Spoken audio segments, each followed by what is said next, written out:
My name's Austin Parker, and today I'm going to talk a little bit about Google Wave. So Google Wave was come up with by the Rasmussen brothers, Lars and Jens, whose pedigree at Google really was coming up with the idea of Google Maps.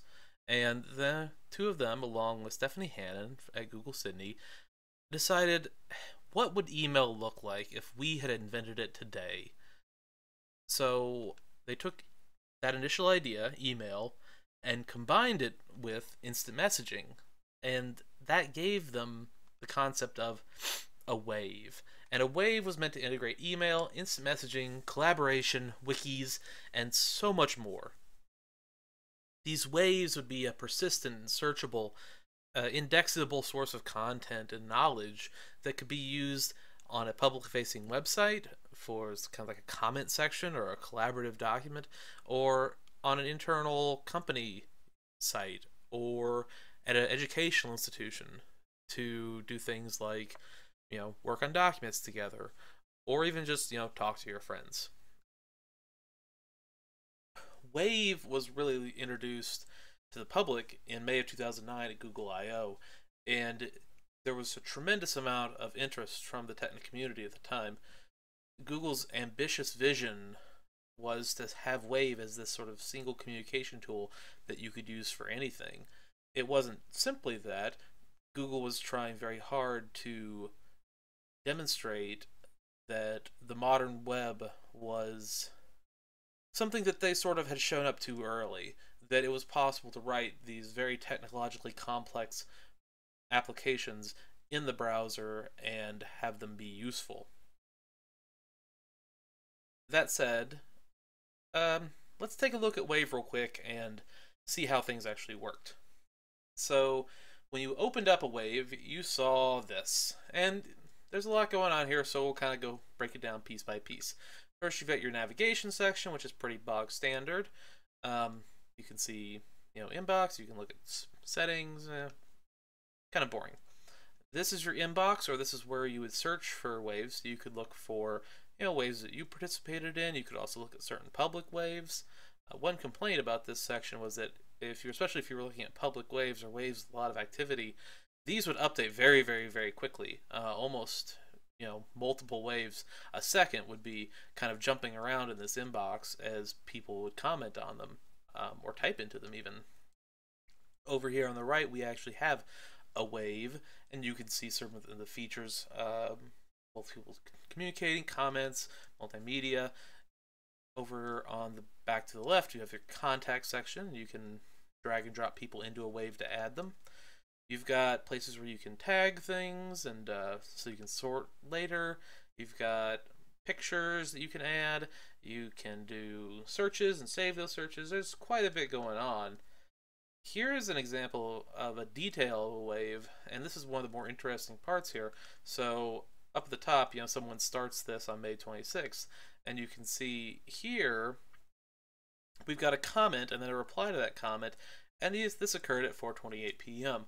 Now, if we go down to the bottom, you see here's a comment that came chronologically later than 4:28, but it was a comment that you were in, and then below that's 4:27, which seems a little bit out of sync because you would expect new stuff to be threaded at the bottom, but or I'm sorry, at the top or somewhere, right? You expect it to be together.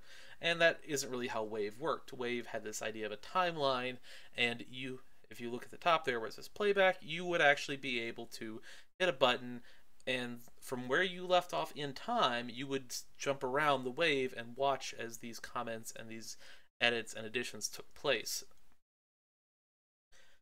And obviously this was a great system that everyone loved, and right then.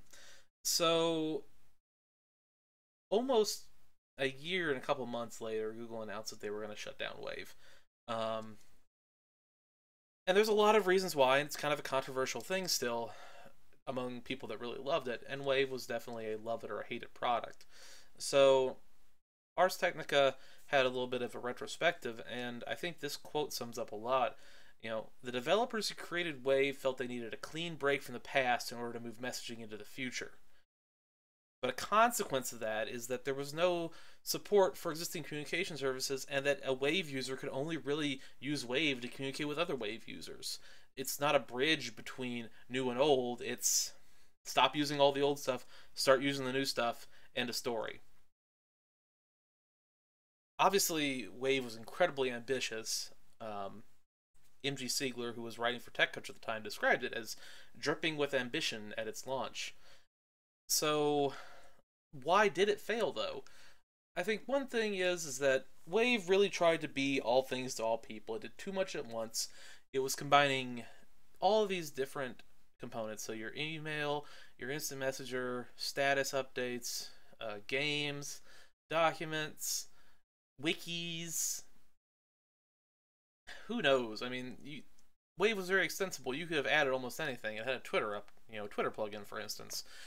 So you would have just this huge swirling morass of information all crammed together in, as we saw, maybe not the most user-friendly interface. So the problem is if you're going to do everything, you should do it pretty well, and unfortunately Wave really didn't do them very well. It was difficult for a first-time user to pick up and understand. It had some features people didn't like, such as live typing. Live typing was described by some to be creepy.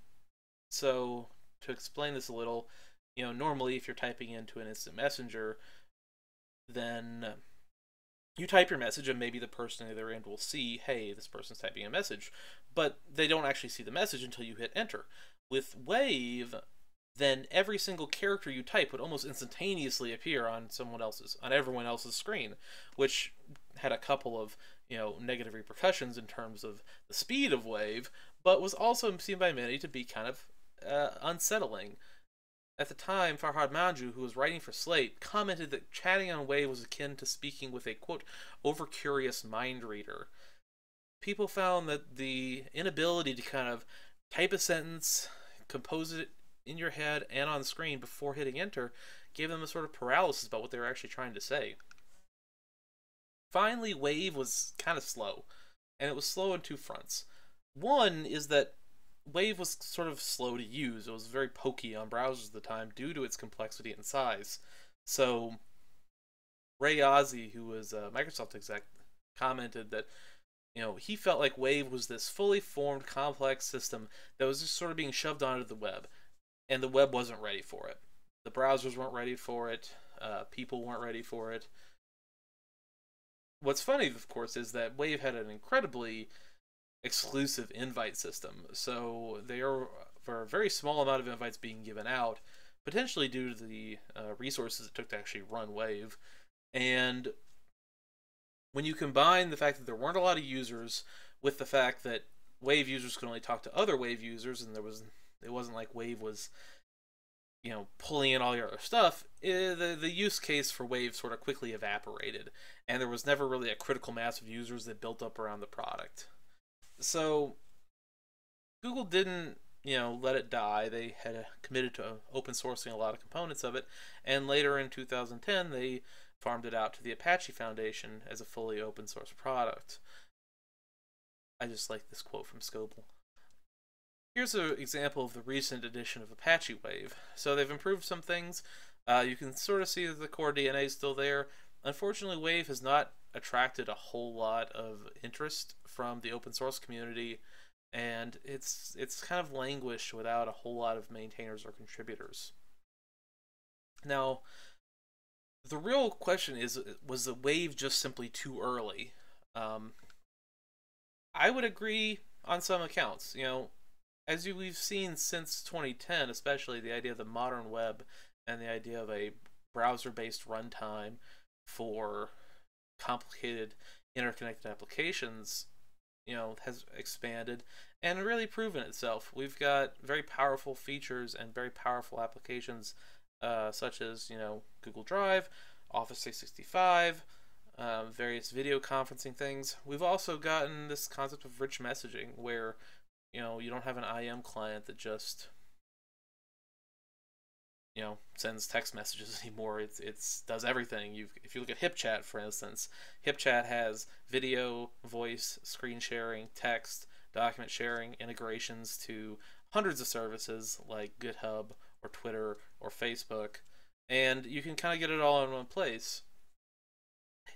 It's also a mobile and sort of cloud environment that we've built around now, where I don't want something I have to sit on my desktop to use. I want something that I can pick up my phone and pick up where I left off on my desktop and my laptop and so on and so forth.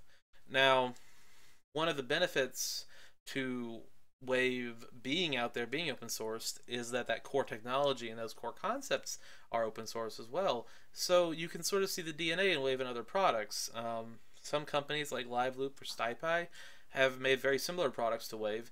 You can also see in other Google products how some of the concepts, like the very collaborative editing you can do in Google Drive, has come out of this. Finally, things have gotten much faster. We have gotten much faster browsers. We have faster internet. We have faster pretty much everything. And I think that as that improves, and also as data center technologies improve, as we are able to re-architect things a little bit better in terms of how these sort of web applications are actually run, then that gives something like Wave, or those Wave concepts at least, another chance to shine. So that's all I've got to say about Wave. Thanks for tuning in, and if you've got any questions, please follow me on Twitter at Austin L. Parker. And I hope you guys have a great day.